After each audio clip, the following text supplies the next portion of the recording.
Menteri Energi dan Sumber Daya Mineral Bahlil Lahadalia menyebut pemerintah membuka peluang pengurangan kuota ekspor batubara dengan menaikkan persentase domestic market obligation lebih tinggi dari yang berlaku saat ini, yakni 25%.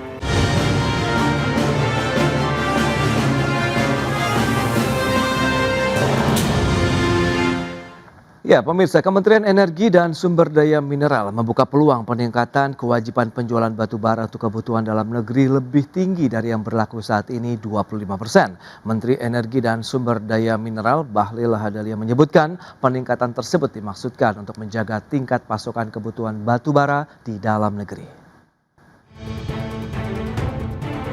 Menteri Energi dan Sumber Daya Mineral Bahlil Lahadalia menyebut pemerintah membuka peluang pengurangan kuota ekspor batubara dengan menaikkan persentase domestic market obligation lebih tinggi dari yang berlaku saat ini, yakni 25%.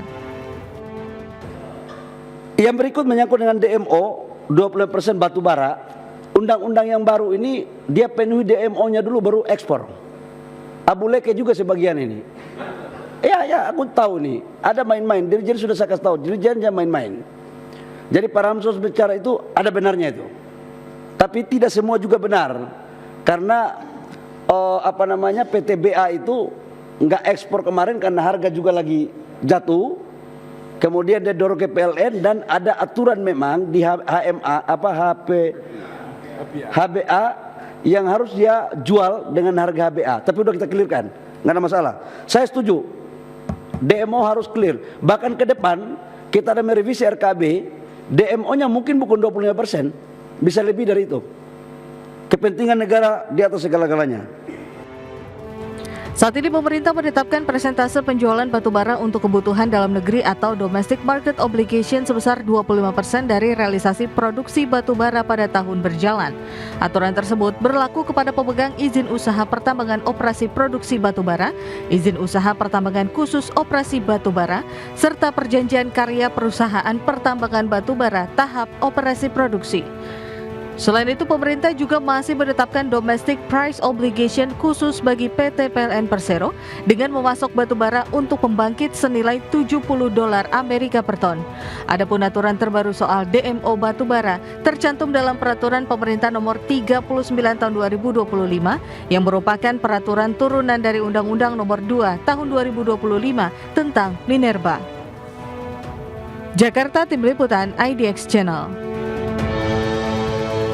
Ya, pemirsa, untuk membahas tema kita kali ini, jatah batu bara domestik ditambah ketahanan energi nasional kian stabil. Kita sudah tersambung melalui Zoom bersama dengan Bapak Satya Yuda. Beliau adalah anggota Dewan Energi Nasional tahun 2020 sampai dengan 2025. Langsung saja kita sapa. Halo Pak Satya, apa kabar Bapak? Ya, baik Mas. Baik, terima kasih juga atas waktu yang sempatkan. Tadi sudah disampaikan begitu ada rencana memang pemerintah ya untuk menaikkan lagi pasokan batu bara domestik atau DMO ini tidak 25% lagi meskipun ini baru rencana. Tapi kalau kita review dengan penerapan DMO 25% selama ini dari pandangan Anda bagaimana Pak Satya? Apakah memang akhirnya bisa memenuhi juga nih untuk kebutuhan energi di dalam negeri? Ya, saya ingin mengulas dari peraturan yang lebih makro dulu ya. Ya. Karena di dalam energi sektor, ini mengulang karena periodisasi saya di DEN kan sudah berakhir. Jadi kita tinggal nunggu fit proper test DPR nih Mas. Baik. Nah, saya melihat bahwa kita memenuhi ketentuan yang ada di dalam strategi transisi energi kita. Ya, di situ ada Permen nomor 10 tahun 2025. Itu disebutkan di situ bahwa ya kita bertransisi energi dengan menjaga satu, stabilitas daripada kebutuhan listrik dan juga affordability daripada masyarakat.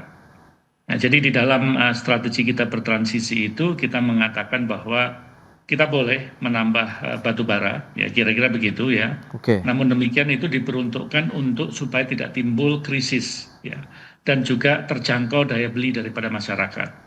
Nah, di dalam Permen 10 tahun 2025 itulah sebetulnya yang menjembatani RUPTL ya, sebelumnya RUPTL sudah dikeluarkan dan juga ada RPJPMN dan lebih tinggi lagi adalah rencana umum energi nasional.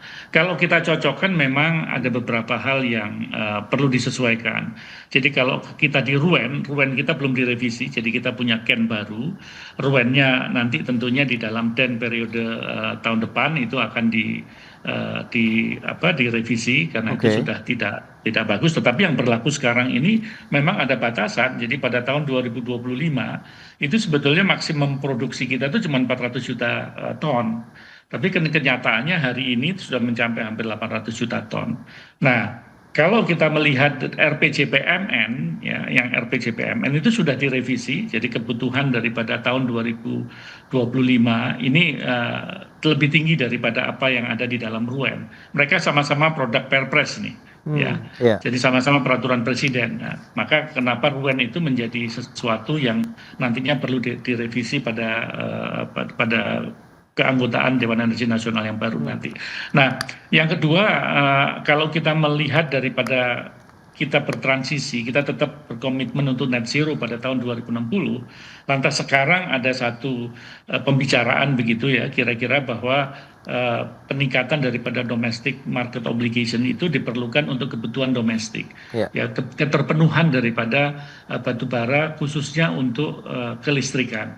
Jadi menurut saya kita menyambut baik karena itu tujuannya adalah satu ya.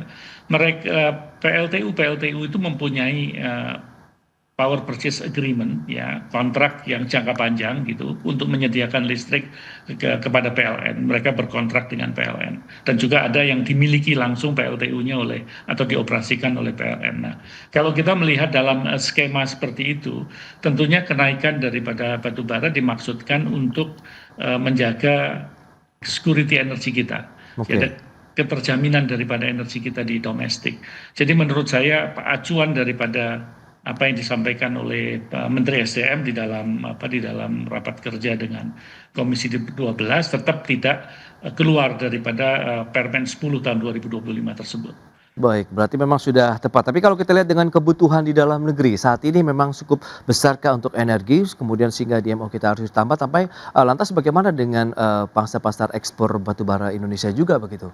Pak Satya. Kan kebijakannya sudah jelas tadi kan ada cuplikannya bahwa pemenuhan kebutuhan domestik itu menjadi mandatori. Betul. Jadi menjadi mandatori. Maka kenapa penambahan daripada domestik pasti diperuntukkan, namanya juga mereka menikmati domestic market obligation price ya. Jadi ada harga khusus yang diberikan kepada PLN seperti itu, tadi disampaikan juga $70 per ton. Nah, ini tentunya dimaksud untuk menjaga agar tidak ada shortage terhadap kebutuhan listrik kita. Ya, karena kebutuhan listrik kita kan tentunya juga meningkat dari waktu ke waktu.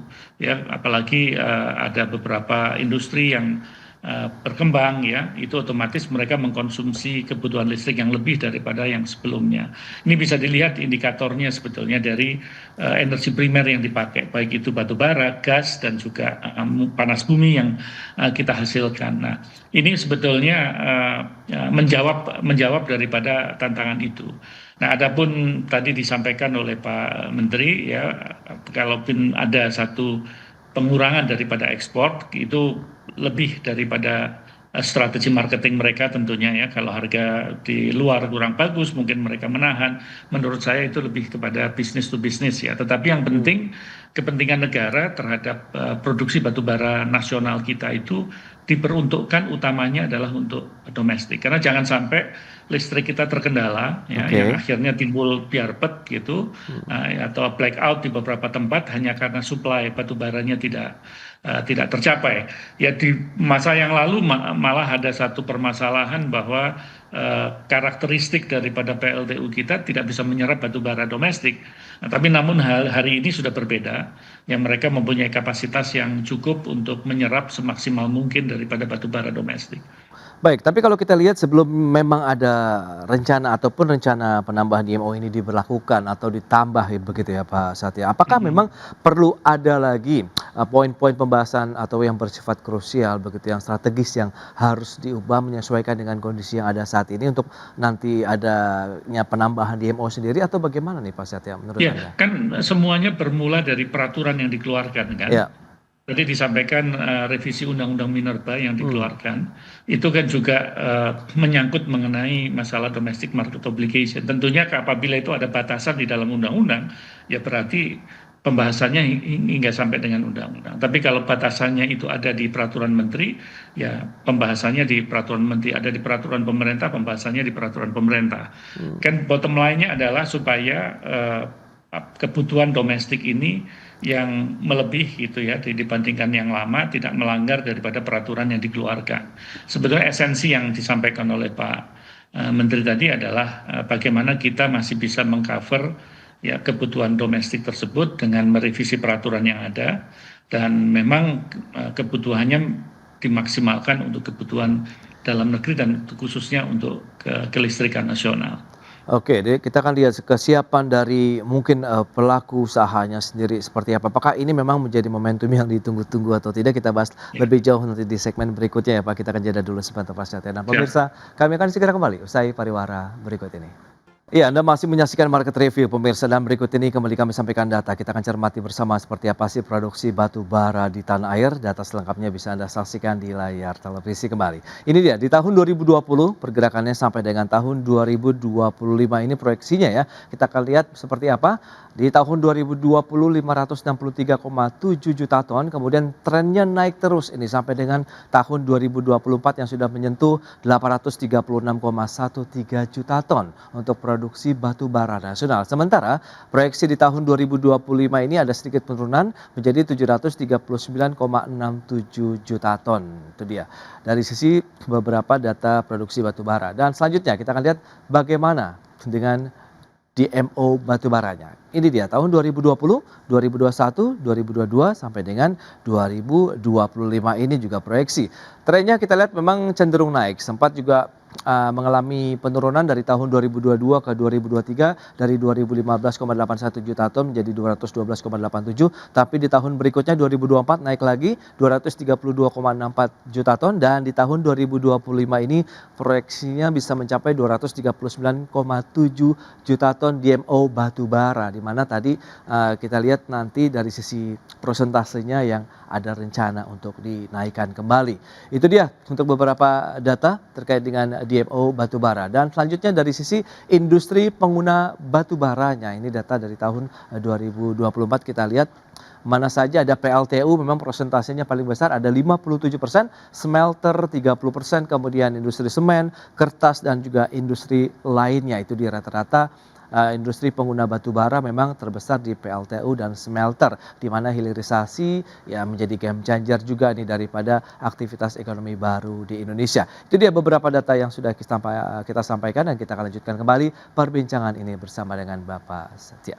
Ya, Pak Satya, dengan beberapa data tadi yang sudah disampaikan, apa yang perlu kita cermati juga? Memang tadi sempat disinggung oleh Pak Bahlil begitu, bahwa ini juga menjadi bagian untuk mengutamakan kepentingan nasional begitu yang utama, sehingga pasokan energi tetap terjaga, stabilitas ekonominya juga masih tetap terus menggeliat begitu. Nah, kalau kita bicara mengenai kondisi saat ini, DMO kemudian batubara internasional yang biasanya diekspor, menurut Pak Satya ini bagian yang mana nih yang menjadi daya tarik bagi para penambang ataupun pelaku usaha pertambangan batubara? Iya, kalau penambang pasti pengennya dijual di tempat yang harganya mahal. Oke. Ya, which is itu ekspor. Ya, tetapi kan pemerintah disinilah letaknya konstitusi kita. Ya, bahwa kita melindungi untuk kepentingan rakyat banyak. Ya, apalagi sektor kelistrikan ya. Itu sangat berpengaruh kepada pertumbuhan ekonomi nasional kita. Jadi kalau tadi misalkan yang disampaikan bahwa kebutuhan domestiknya ditambah, ya DMO-nya ditambah, asumsi kita adalah industrinya bergerak bagus, ya sehingga kebutuhan listriknya harus bisa mensuplai atau memenuhi. Karena ini ekuivalen antara pertumbuhan ekonomi dengan pertumbuhan daripada industri, ya, dan kebutuhan daripada energi yang mensuplai untuk industri dalam hal ini baik kelistrikannya ataupun dimanfaatkan sebagai material dasar daripada industri. Apalagi kalau nanti smelter juga membutuhkan listrik yang cukup besar. Ini tentunya menjadi berita baik, ya, tentunya menjadi berita baik apabila itu bisa dikuantify antara supply ke domestik dengan pergerakan industri, dengan pertumbuhan industri tersebut. Nah, namun demikian seperti yang diketahui ini menjadi hal yang dicermati, dan saya yakin Pak Menteri SDM kan di dalam lingkup tugasnya juga sudah ada Dirjen Gakum ya, penegakan hukum. Ya. Ya, itu tentunya akan melihat betul kalau ada penyelewengan ya. Misalkan penyelewengan itu adalah apabila mereka mengalokasikan untuk domestik, dia beli istilahnya ada industri yang membeli dengan harga domestik 70 lantas tidak digunakan untuk industrinya ya, tetapi dijual kembali keluar. Oke. Misalkan Ya, diekspor gitu ya, harga ekspor tuh kira-kira sekitar $98 karena itu bergerak. Itu kan mereka sudah mempunyai price gap yang lumayan, kan Betul. begitu. Nah, ini sebetulnya gejala yang saya pikir indikasi ini kan sudah ditangkap tadi Pak Menteri SDM kita Pak Bahlil sudah menangkap apabila ada sinyalemen seperti itu gitu untuk segera bisa diatasi. Di BBM juga sama kan sebetulnya. Isunya yang namanya kalau ada subsidi itu tentu selalu ada orang yang bermain di antara itu gitu. Dengan adanya price gap tersebut. Di subsidi juga demikian. Subsidi BBM maksud saya. Maka listrik ini sebetulnya dengan adanya DMO itu kan dalam tanda petik sebetulnya mereka akan disubsidi karena harga yang sebetulnya harga market di luar lebih tinggi daripada apa yang dijual di dalam. Tapi jangan sampai yang dijual di dalam ini yang dengan harga yang murah, industri yang ngambil batu bara tersebut ternyata mereekspor misalkan. Mereekspor dengan harga yang lebih tinggi itu kan tentunya menjadi hal yang patut diwaspadai. Saya tidak punya datanya, tapi saya menggunakan ini sebagai hypothetical analysis saja ya, bahwasanya hal tersebut bisa saja terjadi. Baik. Nah, dengan kondisi yang ada berarti memang siapa yang nanti akan bisa mengawal begitu bahwa proses DMO ini memang akan sesuai dengan harapan banyak pihak, kemudian bagaimana dengan wacana atau perencanaan menaikkan DMO ini benar-benar bisa dioptimalkan juga nih untuk memenuhi kebutuhan dan menjaga ketahanan energi nasional kita begitu ya Pak Satya? Iya, ini memang masalah nasional yang diselesaikan secara nasional. Jadi aparat penegak hukum tentunya juga APH yang ada kepolisian, ya, kejaksaan, itu yang bersinggungan langsung, terutama yang di daerah dengan industri-industri tersebut, itu menjadi memegang peranan penting. Ya. Tadi seperti di Kementerian SDM ada Direktorat Jenderal Penegakan Hukum, tentunya mereka akan berkoordinasi dengan APH untuk mengidentifikasi kalaupun itu ada dan juga menjaga supaya itu tidak terjadi. Sehingga kebutuhan domestik yang ditingkatkan dengan harga lebih rendah daripada pasar itu tidak serta-merta karena dimanfaatkan oleh industri-industri yang mengambil dengan harga itu dan melakukan ekspor ya, mereekspor gitu kira-kira dengan harga yang tinggi. Itu tentunya tidak mencerminkan bahwa kebutuhan industri kita naik kan. Yang kita harapkan kan sebetulnya DMO naik, seperti yang saya sampaikan di depan, industri kita tumbuh. Ya, smelter di mana-mana misalkan kebutuhan listrik bisa terpenuhi dan sesuai dengan Permen 10 2025 tadi bahwa transisi energi kita harus kita jaga yang berkesinambungan dengan tidak mengorbankan kebutuhan nasional dan daya beli daripada masyarakat. Jadi kalau itu kisi-kisi itu dijalankan dengan baik, saya masih punya harapan positif.